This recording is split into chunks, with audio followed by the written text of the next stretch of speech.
The unforgettable moments is when we see a COVID patient die because they are not being accompanied by their close relative or families. It's quite a sad moment for me.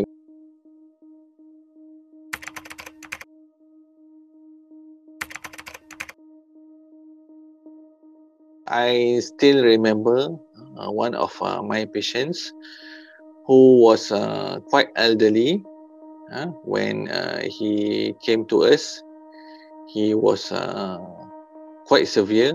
I say to this patient, Pakcik, saya nak tolong Pakcik, nak tolong selamatkan Pakcik. He replied to me, tak apa, masa saya sudah sampai, saya memang sudah patut mati. That immediately made a shock to my heart lah, because suddenly patient is like accepting his fate that probably he is going to die. He did not manage to make it after that.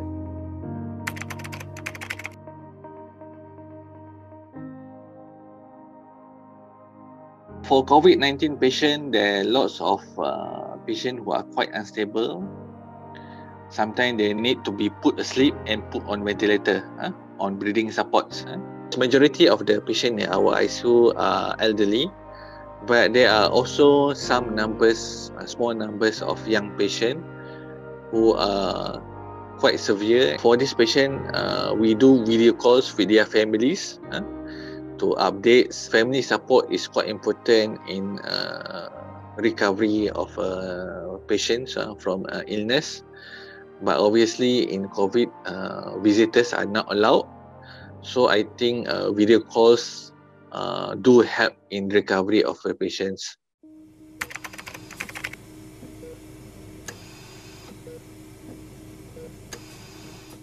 So total about that time is, I think, about 23 or 24, something about that. That was by end of November. But suddenly the number increasing quite fast in the middle of December.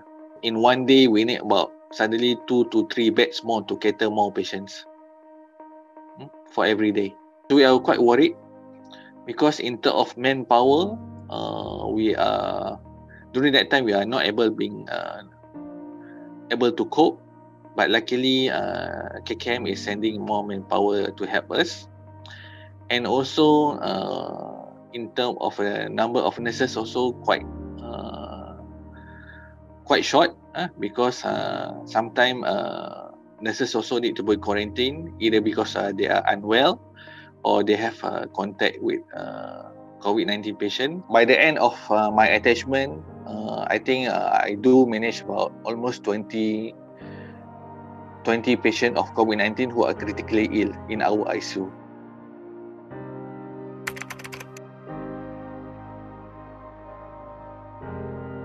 I was quite scared because working in ICU, COVID itself, we do see a lot of critically ill and severe COVID patients. So as a healthcare workers, I'm quite concerned if I got the COVID, would I become bad like this kind of patients?